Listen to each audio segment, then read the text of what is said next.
Radio Kantipur radio राष्ट्रको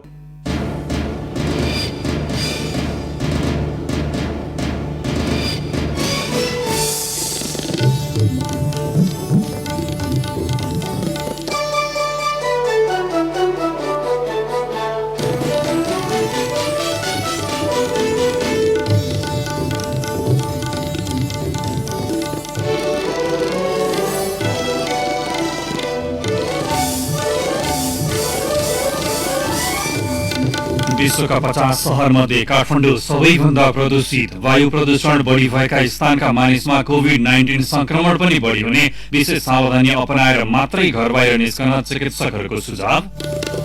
जनताले दिएको सुवर्ण अवसर सदुपयोग गर्न नसक्दा प्रधानमन्त्री ओलीमाथि चौतर्फी घेराबन्दी। शीर्ष तहमा देखिने राजनैतिक विवादको प्रभावका कारण युवा नेतासँग पनि जनताको भरोसा गुम्दै।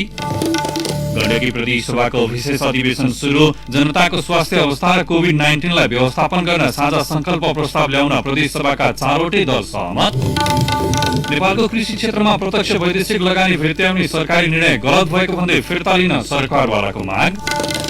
अमेरिकाको जर्जियामा स्थानीय समयअनुसार मंगलबार पुनः मतदान हुँदै जर्जियाको नतिजाले अमेरिकामा रहेका 1 करोड 10 लाख कागज विहीनको भविष्य निर्धारण हुने र पल्सर स्पोर्ट्स अवार्डको प्रमुख 4 विधामा मनोनयन सार्वजनिक। श्रीलंका विरुद्धको टेस्ट क्रिकेट सिरिज साउथ अफ्रिकाद्वारा क्लिन स्वीप।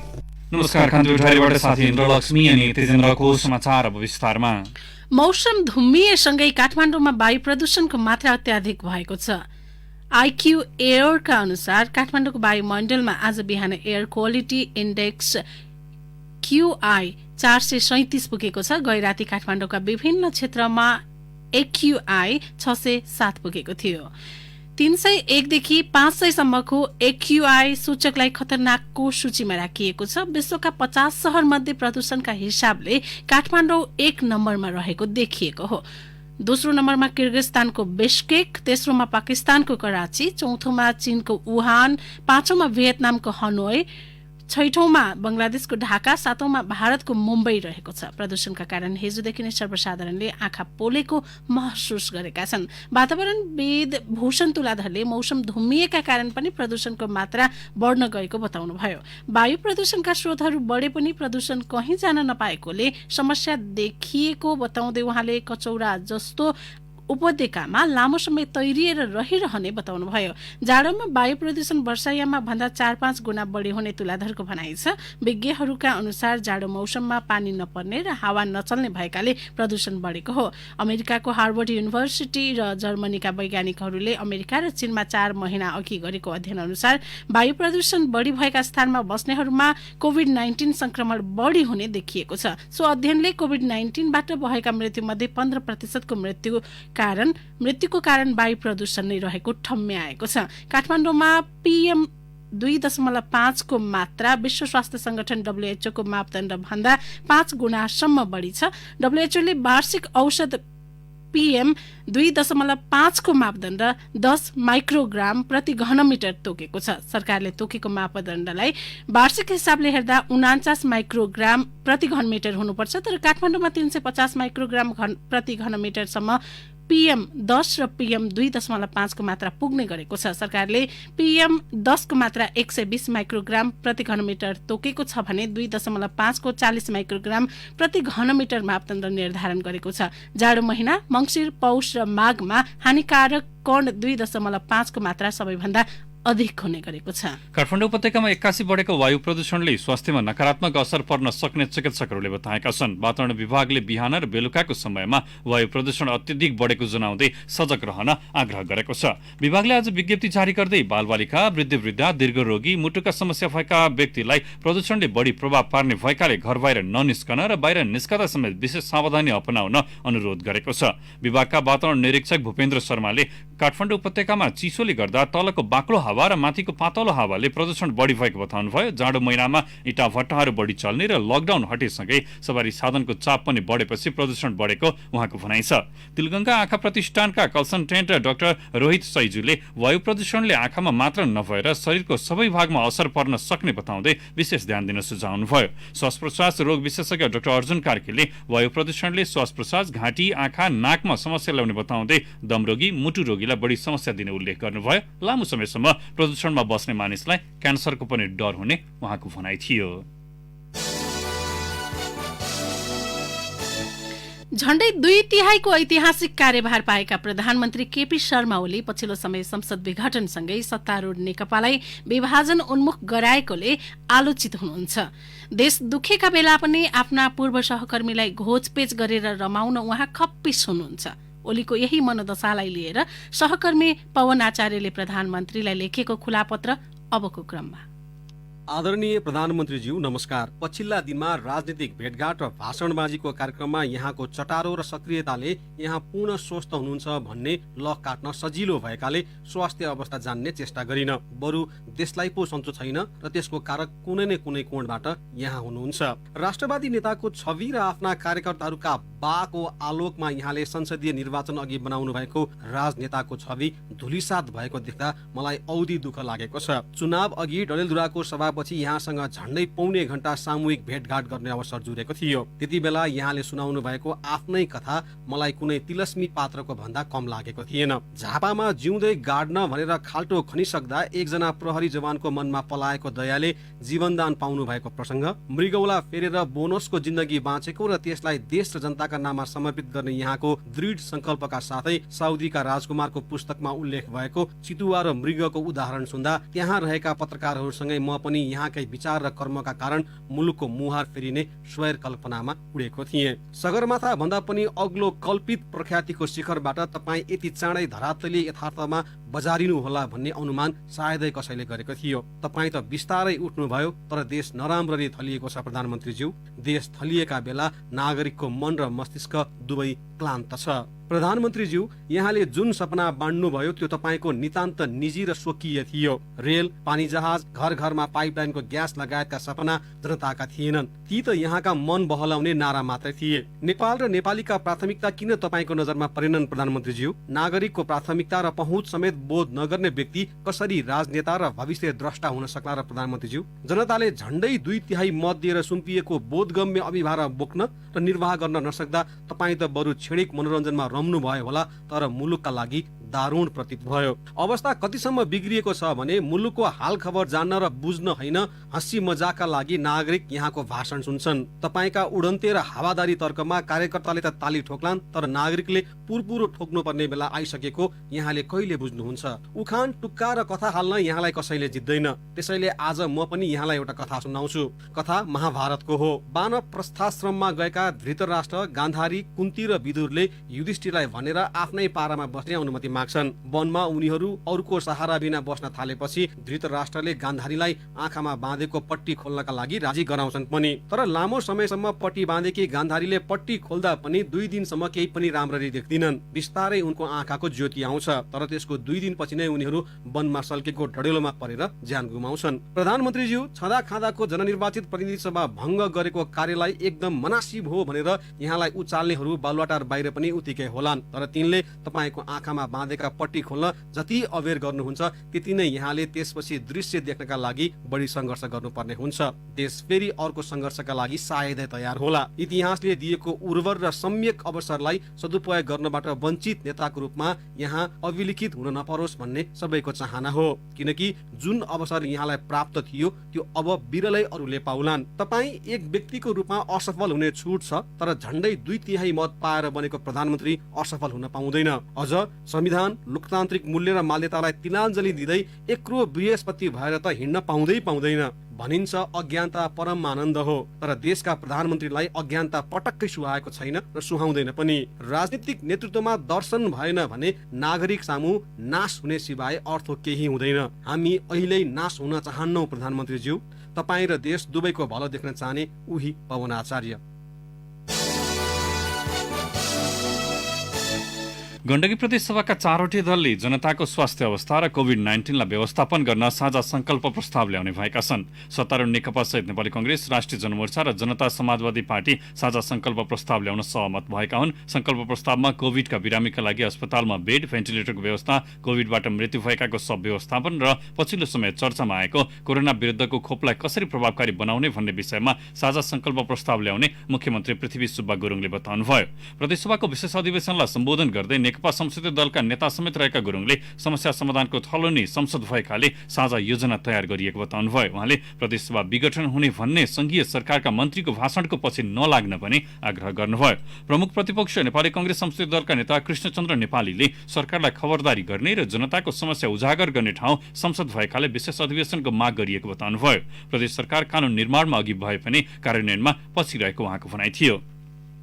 जनमोर्चाका कृष्ण थापाले शक्ति र स्वार्थका लागि प्रतिनिधि सभा विघटन गर्नु गलत रहेको बताउनुभयो। जनता समाजवादीका हरिशरण आचार्यले सरकारले जनताको जीवनस्तर उकास्ने गरी कुनै पनि कार्यक्रम ल्याउन नसकेको बताउनुभयो। कांग्रेस र जसपाले समसामयिक विषयमा छलफल गर्न माग गरेपछि प्रदेश प्रमुख अमिक शीर्षणले विशेष अधिवेशन डाक्नु भएको हो। कान्तिपुर डायरीमा अब ब्रेकको पालो। कान्तिपुर डायरीमा ब्रेकपछि अब कान्तिपुर सबस्टारको पालो। कान्तिपुर सविस्तार। नेपाली राजनीतिक दलमा टुटफुटको श्रृङ्खला नौलो होइन। विशेष गरी नेपाली कम्युनिस्ट पार्टीको जुट्ने र फुट्ने इतिहास लामै छ। शीर्ष तहमा देखिने विवादको बाछिटा तल्लो तहसम्मै पुग्ने र पार्टी जोगाउन लाग्नुपर्ने युवा नेतृत्व नै गुटका पछाडि लाग्ने प्रवृत्तिले पनि विभाजनलाई मलजल गरेको छ। सिद्धान्त बिग्रिएर नेता विशेषको पछि लाग्ने अहिलेको युवा पिढीका कारण आगामी दिनमा राजनीतिक अन्योलता थप बढ्ने निश्चित छ। स्थापनाको 7 दशक पार गरिसक्दा पनि सामाजिक न्याय र समृद्धि हासिल गर्दै जनताको भरोसा योग्य शक्ति र दिगो नेतृत्वकर्ताका रूपमा स्थापित हुन नसक्दा कम्युनिस्ट पार्टीभित्र पटक पटक विचलन स्वाभाविक देखिएको छ।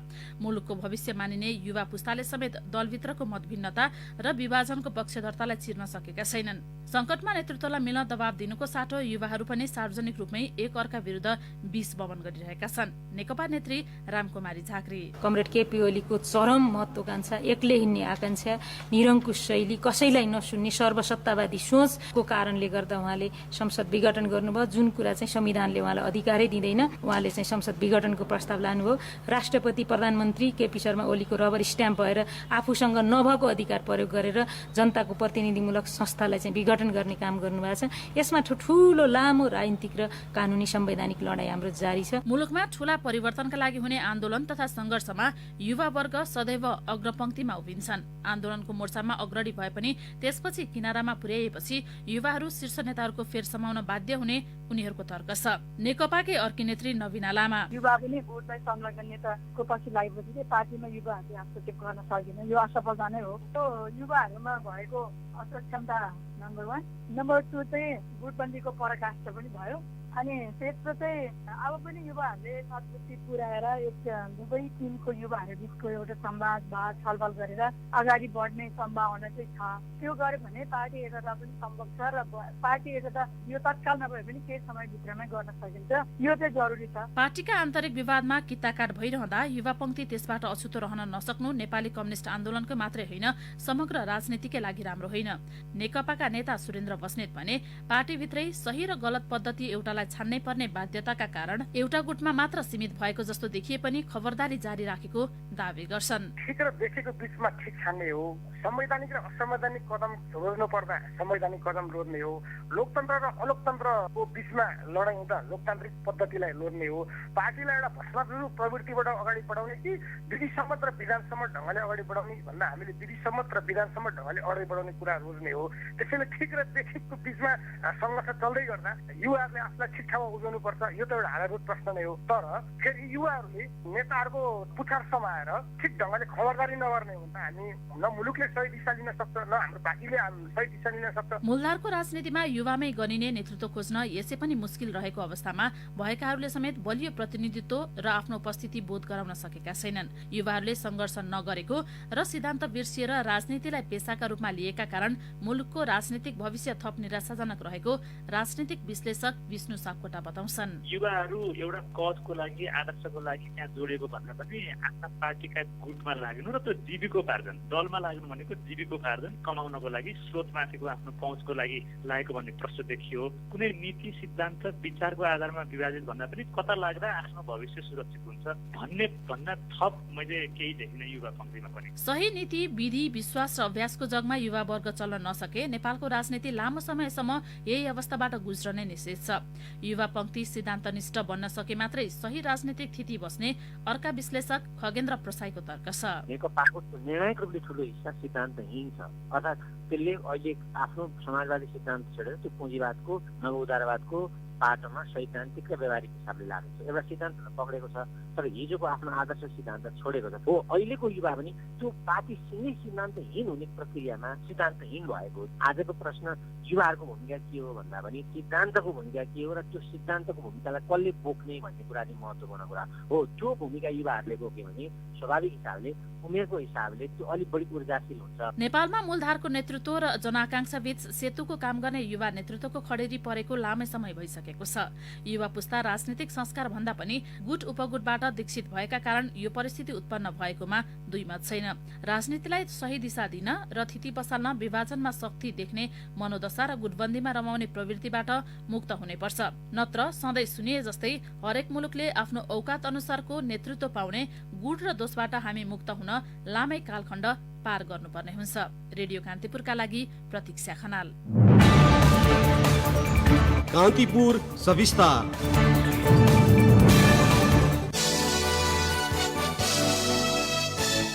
प्रदेश 2 मा नेकपाको पुष्पकमल दाहाल र माधव नेपाल समूहले संसदीय दलका नेताबाट सत्यनारायण मण्डललाई हटाएको छ। जनकपुरमा आज बसेको संसदीय दलको बैठकले मण्डललाई हटाएर दलको नेतामा शत्रुघ्न महतोलाई चयन गरेको छ। मण्डल नेकपाका अध्यक्ष केपी शर्मा ओली समूहका सांसद हुन्। संसदीय दलको बैठकले मण्डललाई दलको नेताबाट हटाएर महतोलाई चयन गरेको बारे सभामुखलाई जानकारी गराएको नेकपाको दाहाल नेपाल समूहकी सचेतक बेची लुङ्गेलीले जानकारी दिनुभयो। नेकपाको ओली समूह पनि दाहाल नेपाल समूह विरुद्ध शक्ति प्रदर्शनमा उत्रिएको छ। उसले आज पहिलो पटक शक्ति प्रदर्शन गरेको हो। जनकपुरमा गरिएको प्रदर्शनमा उप प्रधानमन्त्री ईश्वर पोखरेलको नेतृत्वमा भएको प्रदर्शनमा बहालवाला 2 मन्त्रीसँगै दर्जन बढी केन्द्रीय नेताको उपस्थिति थियो। सहभागीले पार्टी एकताको पक्षमा तथा दाहाल नेपालको विरुद्धमा चर्का नाराबाजी गरेका थिए। प्रदर्शन पछिको सभालाई सम्बोधन गर्दै उप प्रधानमन्त्री पोखरेलले संसद विघटनको निर्णय रहरले नभई बाध्यताले गर्नु परेको दावी गर्नुभएको थियो। नेकपा विरुद्ध लाग्ने समाप्त हुने चेतावनी दिँदै पोखरेलले नेकपाको छाप झण्डा प्रधानमन्त्री केपी शर्मा ओलीको नेतृत्वमा रहेको पार्टीले पाउनेमा ढुक्क रहन कार्यकर्तालाई आग्रह गर्नुभयो। सभालाई शहरी विकास मन्त्री प्रभु शाह, महिला बालबालिका तथा ज्येष्ठ नागरिक मन्त्री जुली कुमारी महतो, कानून मन्त्री लीला श्रेष्ठ, स्थायी कमिटी सदस्य रघुवीर महासेठ, केन्द्रीय सदस्य योग नारायण यादव लगायतले सम्बोधन गरेका थिए।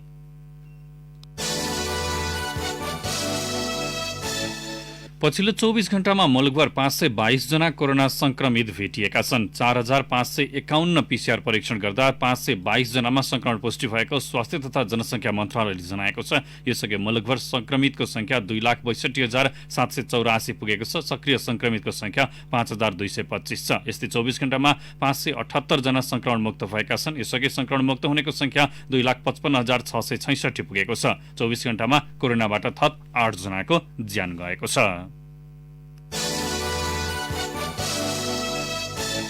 अब केही समाचार संक्षेपमा। कञ्चनपुरको दोधारा चाँदनी नगरपालिका 1 का युवकमाथि काठ तस्करी गरिरहेका बेला भारतीय पक्षले गोली प्रहार गरेको खुलेको छ। हिजो साँझ सीमावर्ती भारतको गढीगोठको वनमा साकवानको रुख काटिरहेका बेला स्थानीय नरेश सुनारमाथि गोली प्रहार भएको हो। नेकपाको दाहाल नेपाल पक्षका अध्यक्ष माधव कुमार नेपालले संसद विघटन गर्ने प्रधानमन्त्री केपी शर्मा ओलीको कदम विरुद्ध सँगै सडकमा आउन प्रमुख प्रतिपक्षी कांग्रेस र जसपालाई आग्रह गर्नु भएको छ। नेपाली कांग्रेसका वरिष्ठ नेता रामचन्द्र पौडेलले संसद विघटनको असंवैधानिक काम गरेर प्रधानमन्त्री केपी शर्मा ओलीले आफ्नो अयोग्यता प्रस्तुत गरेको बताउनु भएको छ। पुष्पकमल दाहाल र माधव कुमार नेपाल नेतृत्वको नेकपाको भ्रातृ संगठन निराश्रीले प्रतिनिधि सभा विघटनको विरुद्धमा दोस्रो चरणको आन्दोलन कार्यक्रम घोषणा गरेको छ। संचार तथा सूचना प्रविधि मन्त्री पार्वत गुरुङले विज्ञापन बोर्डलाई प्रभावकारी ढंगले काम गर्न निर्देशन दिनुभएको छ। भारतको दिल्ली हुँदै कुर्दिस्तान लैजान लागेका काभ्रे, चितवन र दोलखाका 3 महिलालाई बर्दिया स्थित नेपाल भारत सीमावर्ती क्षेत्रबाट सशस्त्र प्रहरी बलले उद्धार गरेको छ। शिक्षक दरबन्दी मिलानको कार्य भइरहेको भन्दै सम्पन्न नभएसम्मका लागि शिक्षकको अन्तर जिल्ला सरुवा रोक्का गरिएको शिक्षा तथा मानव स्रोत विकास केन्द्रले उल्लेख गरेको छ। कृषि तथा पशुपक्षी विकास मन्त्री पद्मा कुमारी अरियालले किसानलाई समयमै मल उपलब्ध गराउनु सरकारको पहिलो प्राथमिकता रहेको उल्लेख गर्नुभएको छ।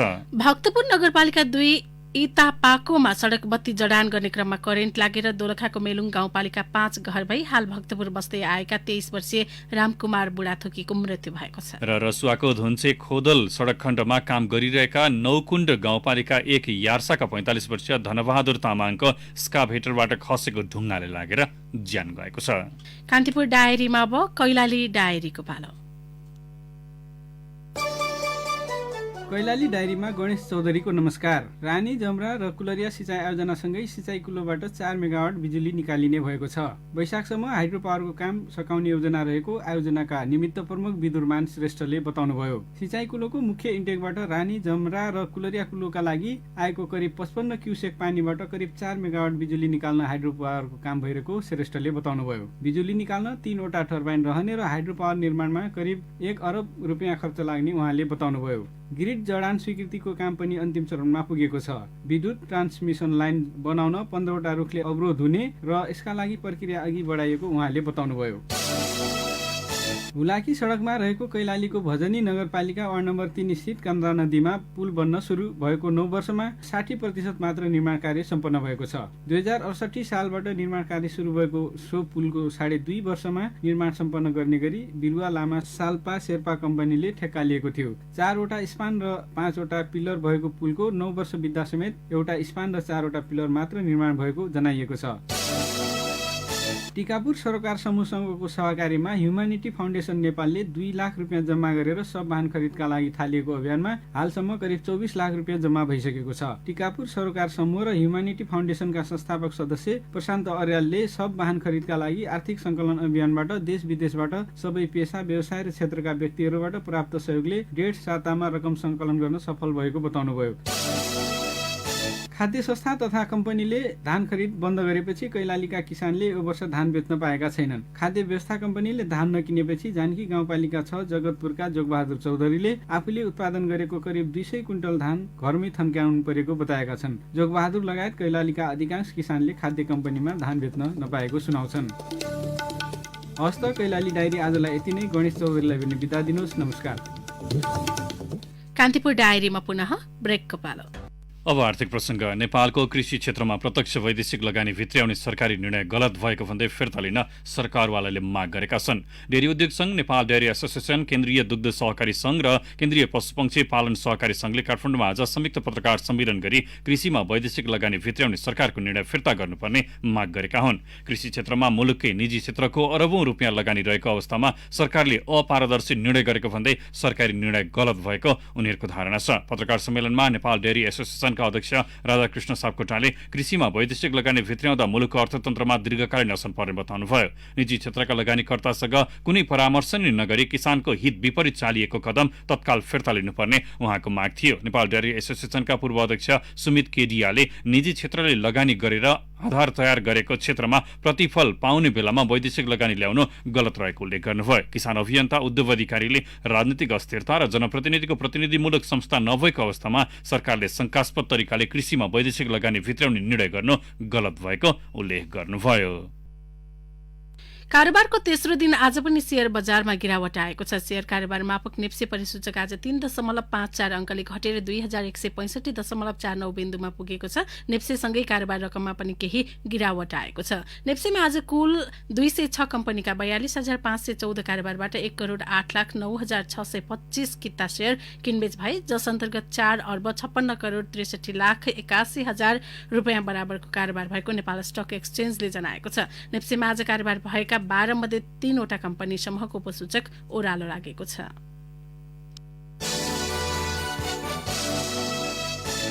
अब अन्तर्राष्ट्रिय समाचार। अमेरिकाको जर्जियामा स्थानीय समयअनुसार मंगलबार पुनः मतदान हुँदैछ। गत 3 नोभेम्बरमा सम्पन्न निर्वाचनमा कुनै पनि उम्मेद्वारले 50% मत ल्याउन नसकेपछि त्यहाँ पुनः मतदान हुन लागेको हो। स्थानीय निर्वाचन ऐन अनुसार अघिल्लो मतदानमा सर्वाधिक मत ल्याउने डेमोक्राट र रिपब्लिकनका 2 जना उम्मेद्वार बीच पुनः प्रतिस्पर्धा हुनेछ। अर्कोतर्फ जर्जियाको नतिजाले अमेरिकामा रहेका झण्डै 1 करोड 10 लाख कागजपत्र विहीनको भविष्य निर्धारण गर्ने अमेरिकी सञ्चार माध्यमले उल्लेख गरेका छन्। अमेरिकाका नवनिर्वाचित राष्ट्रपति जो बाइडेनको योजना अनुसार कागजपत्र विहीनलाई ग्रीन कार्ड हुँदै नागरिकताको बाटोमा लैजाने बिल संसदको तल्लो सदनमा पेश गरिनेछ। बिल पारितका लागि सिनेटमा डेमोक्राटको बहुमत आवश्यक छ।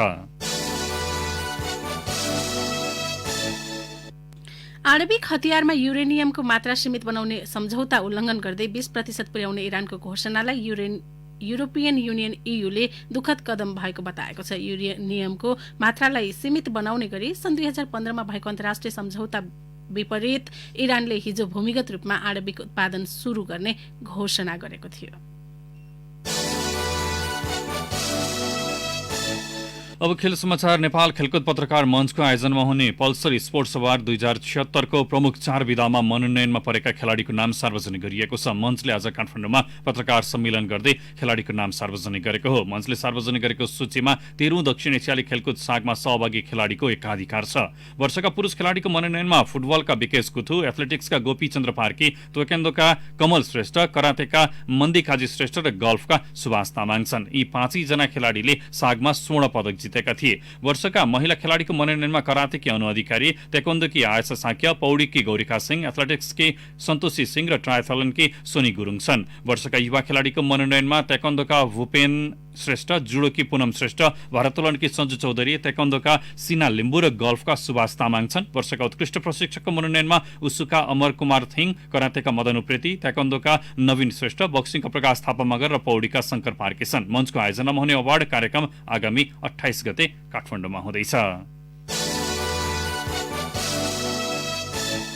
साउथ अफ्रिकाले श्रीलङ्का विरुद्धको test cricket series clean sweep गरेको छ। दोस्रो इनिङ्समा श्रीलङ्कालाई 10 विकेटले पराजित गर्दै घरेलु टोलीले सिरिज क्लिन स्वीप गरेको हो। पहिलो टेस्ट साउथ अफ्रिकाले 1 इनिङ्स र 45 रनले जितेको थियो। दोस्रो टेस्टमा श्रीलङ्काले दिएको 67 रनको सामान्य लक्ष्य साउथ अफ्रिकाले बिना क्षति तेस्रो दिन नै भेट्टायो। यसअघि जोहान्सबर्गमा 4 विकेटको क्षतिमा 150 रनबाट आज तेस्रो दिनको खेल थालेको भ्रमणकारी टोली श्रीलङ्का 211 रनमा अल आउट भएको थियो। क्याप्टेन दिमुथ करुणारत्ने 103 रन बनाए पनि अन्यको प्रदर्शन सम्झन लायक रहेन। श्रीलङ्कालाई सस्तैमा समेट्दै लुङ्गी नेग्देले 4 विकेट लिए। पहिलो इनिङ्समा पनि श्रीलङ्का 157 रनमा अल आउट भएको थियो।